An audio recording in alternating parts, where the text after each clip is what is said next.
Sometimes when I get time, I watch. But Gilli ನಟ Frankie same ತುಂಬಾ ಹಾರ್ಟಿಲಿ open ಮಾತಾಡ್ತಾನೆ and fellow with very good heart. ನನಗೆ genuinity ಇದೆ, ಎಲ್ಲೂ ಫೇಕ್ ಇಲ್ಲ. ನನಗೆ ಅದಿಷ್ಟ. ಒಬ್ಬ ಒಳ್ಳೆ ವ್ಯಕ್ತಿಗೆ ಅದೇನು ಬೇಕಾದ್ರೆ 100% ನ್ಯಾಚುರಲ್ ಸಿಗುತ್ತೆ.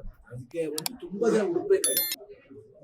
I think 100% in that way Gilli Nata is really good. ಅದಕ್ಕೆ ಇವತ್ತು ಅವ್ರನ್ನ ಯಾಕೆ ಇಷ್ಟಪಡ್ತಾರೆ ಅಂದ್ರೆ ತುಂಬಾ ಸ್ಟ್ರೈಟ್ ಫಾರ್ವರ್ಡ್ ಮಾತಾಡ್ತಾರೆ. ಕೆಲವು ಇದ್ರಲ್ಲಿ ಏನಾಗುತ್ತೆ, ಕಂಟೆಂಟ್ಗೋಸ್ಕರ ಮಾಡ್ತಾರೆ. ಬಟ್ ಆ ಕಂಟೆಂಟ್ಗೋಸ್ಕರ ಮಾಡೋದಿಲ್ಲ, ಜೊತೆಲಿ ಒಂದು ನ್ಯಾಚುರಲ್ ಇನ್ಸ್ಟಿಂಕ್ಟ್ ಇದೆ. ಅದೇ ಇಷ್ಟ ಆಗುತ್ತೆ ಜನಗಳಿಗೆ. ಕಂಟೆಂಟ್ ಅಂದ್ರೆ ಗೊತ್ತಾಗ್ಬಿಡುತ್ತೆ, ಬಟ್ ಈ ಡಸಂಟ್ ಗೋ ಫಾರ್ ಕಂಟೆಂಟ್, ಈ ಡಸಂಟ್ ವಿತ್ ಹಾರ್ಟ್. ನೋಟಿಸ್ ಮಾಡಲ್ಲ, ಬಟ್ ಐ ಕ್ಯಾನ್ ಇಮ್ಯಾಜಿನ್. ನಾವು ಇವಾಗ ಇಮ್ಯಾಜಿನ್ ಮಾಡುವ ಹೆಂಗೆ ಆಡ್ಬೋದು ನಾನು ಇಮ್ಯಾಜಿನ್ ಮಾಡಿ. ಬಿಕಾಸ್ ನಮ್ಮ ಕೋಪರು ಇದೆ, ಸಾಫ್ಟ್ನೆಸ್ಸು ಇದೆ, ಆಮೇಲೆ ಏನಂತೀವಿ ಒಂಥರ ನಾಟಿನೆಸ್ ಇದೆ. I think in all that is very good. ನಾಳೆ ಇಲ್ಲ ನಾಡಿದ್ದ ಫಿನಾಲೆ ಅಣ್ಣ ಗೆಲ್ಬೋದು ಅಂತ ಅನ್ಸುತ್ತೆ ನಿಮ್ಗೆ ಆತನ ನೋಡಿರೋದ್ರಿಂದ? ಅವರೇ ಗೆಲ್ತಾರೆ. ಫಾರ್ ದ ಫಸ್ಟ್ ಟೈಮ್ ಅನ್ಸುತ್ತೆ ಒಂದು ಪೊಲಿಟಿಷಿಯನ್ಸ್ ಗಳು ಕೂಡ ಗಿಲ್ಲಿ ಪರ ನಿಂತಿರೋದು. ಓಟ್ ಕೇಳ್ತಾ ಇದ್ದಾರೆ. Okay Good, very nice.